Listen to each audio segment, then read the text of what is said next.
Salmos 30, o verso 5, a parte B.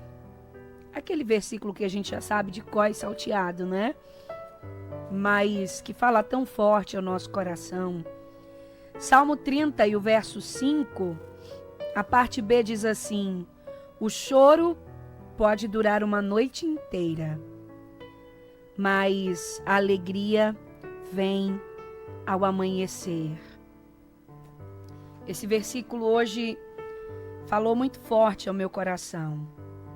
E eu quero compartilhar com você.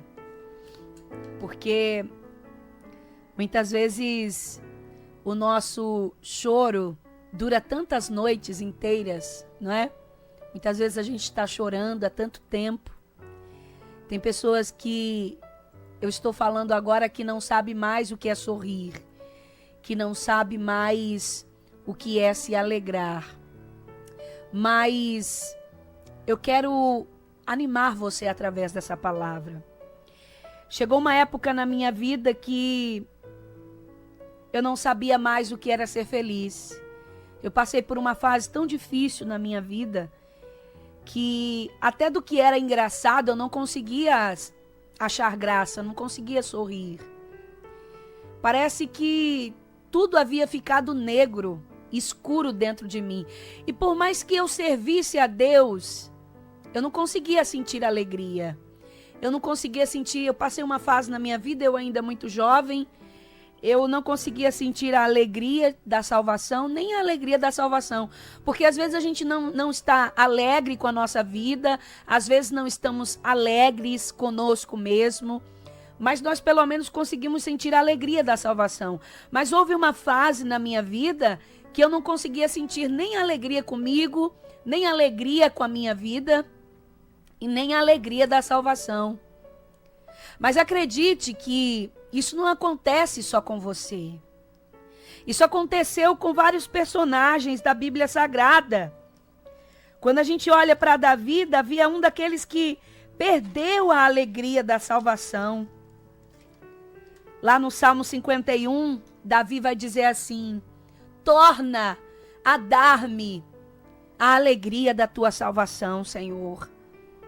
Outra expressão vai dizer: renova em mim a alegria da salvação. Porque Davi havia perdido a alegria de ser salvo, a alegria de conhecer ao Senhor, de ser servo do Senhor. Davi havia perdido esta alegria. Quando nós olhamos lá para o primeiro livro de Samuel, nós encontramos o registro dessa mulher que é que ficou conhecida em todas as épocas. Ana. Ana era uma mulher estéril que vivia constantemente angustiada. Ana perdeu a alegria de tal forma porque ela não podia gerar, ela não podia ter filhos, que o texto vai dizer que Ana passou um período de sua vida sem comer, sem beber, sem se alimentar. A única coisa que Ana não deixava de fazer, e glória a Deus por isso, é que todos os anos Ana subia ao templo para orar, para falar com Deus. Enquanto muitos estavam na festa, se divertindo, porque eles subiam a Jerusalém no período das festas, enquanto muitos estavam bebendo, comendo e se alegrando, Ana estava se embriagando com as suas próprias lágrimas.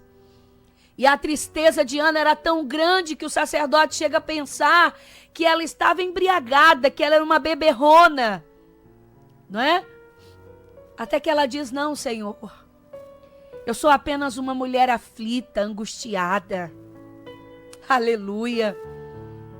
Porque a embriaguez de Ana, se Ana podia estar embriagada por alguma coisa, essa embriaguez era de tanto chorar, era de tristeza.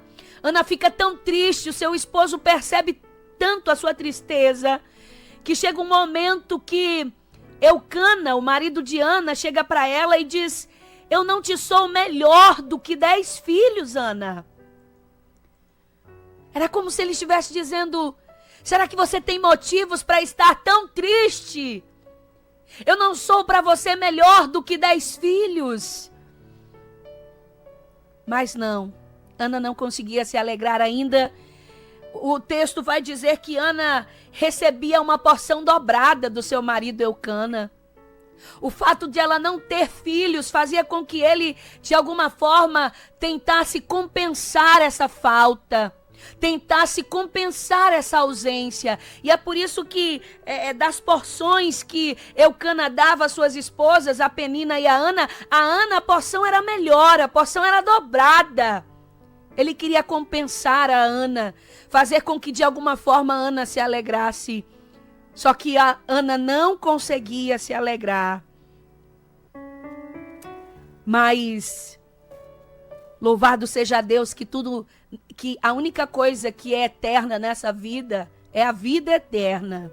Glória a Deus. Ou a perdição é eterna ou a salvação é a salvação, né? A Bíblia fala sobre o juízo, né? O juízo final, a perdição eterna ou a salvação eterna, ou seja, ou o céu ou o inferno. Mas eu não sei isso. Tudo nessa vida é passageiro.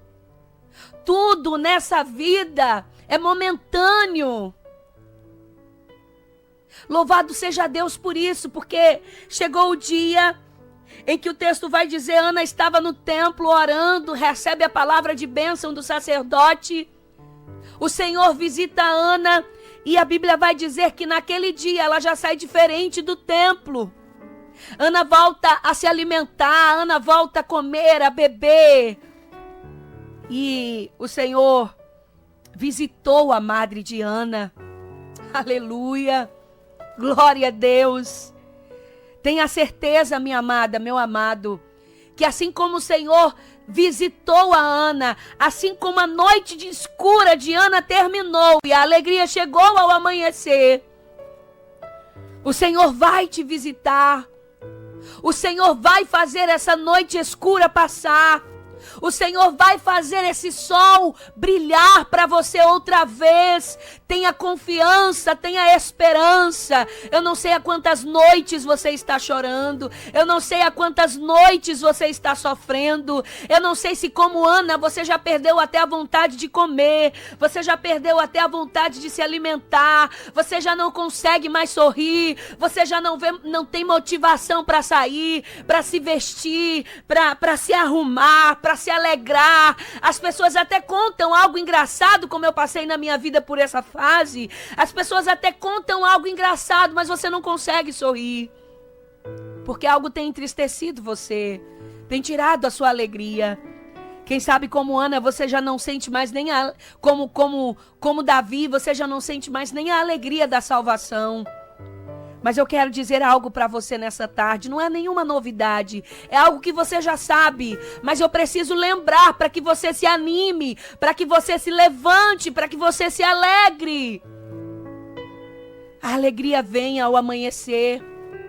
O Senhor tem um vinho novo para a sua vida. Uma certa vez Jesus estava em Caná da Galileia, numa festa de casamento, e foi o primeiro milagre que Jesus realizou. Oh, meu Deus! O texto diz que Jesus estava numa festa de casamento e o vinho acabou. O vinho naquela época era símbolo da alegria. Acabou a alegria naquele casamento. Só que o dono da alegria estava lá e ele era Jesus. Aleluia! Logo Maria foi falar com Jesus.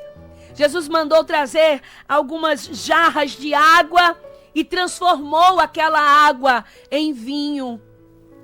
Jesus acabou com a tristeza daquela festa de casamento, com o constrangimento daqueles noivos. Tanto é que o mestre Sala, a pessoa responsável por organizar aquela festa, chama os noivos e vai dizer, geralmente as pessoas servem o melhor vinho no começo e o pior vinho no final, só que vocês fizeram o contrário. Vocês deixaram o melhor vinho para o final. O que aquele homem não sabia era que Jesus era que tinha o melhor vinho. O Jesus, aquele que é o motivo da nossa verdadeira alegria, é o que tem o melhor vinho. E por mais que hoje esteja difícil, Por mais que hoje o momento seja de dor, de constrangimento. Por mais que hoje você diga, irmã, eu tô como esses noivos nessa festa de casamento, acabou o vinho da alegria na minha vida. Ei, Jesus é poderoso para te dar um novo vinho. Jesus é poderoso para transformar essa tristeza em alegria. Jesus é poderoso para fazer novas todas as coisas. E acredite, o melhor vinho vem no final da festa.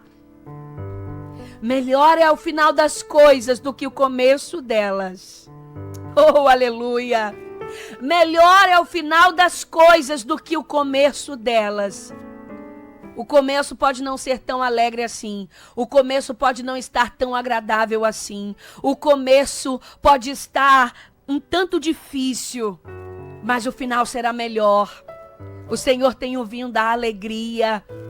Entrega todos os teus caminhos ao Senhor, confia nele, como diz o Salmo 37, e o mais ele fará. Permita que Jesus entrega mesmo teus caminhos, como diz aquele hino da harpa. Aleluia! Quando tudo deixares no altar, deixa tudo no altar do Senhor nessa tarde. É porque às vezes a gente ora e não confia. É porque às vezes a gente ora e não entrega. É porque às vezes a gente pede para Deus resolver, mas não solta o cabo da nau. A gente fica segurando porque a gente quer de alguma forma resolver. O Senhor está dizendo, solta, solta nessa tarde. Coloca tudo no meu altar, porque eu quero tirar essa tristeza de você. Eu quero te dar alegria. O choro pode ter durado até muitas noites, mas eu tenho o poder de fazer chegar a alegria ao amanhecer. Se você está chorando nos pés de Jesus, saiba que Deus responde. tenha certeza que a vitória vem. Nunca fique triste. A vitória vem. Deus só prova quem Ele ama. Jesus vai colocar um ponto final, vai estancar esse seu choro como fez com a viúva de Naim. Obrigada, Jesus. Ele vai colocar um ponto final nessa provação. Ele vai colocar alegria dentro de você, um novo cântico nos seus lábios.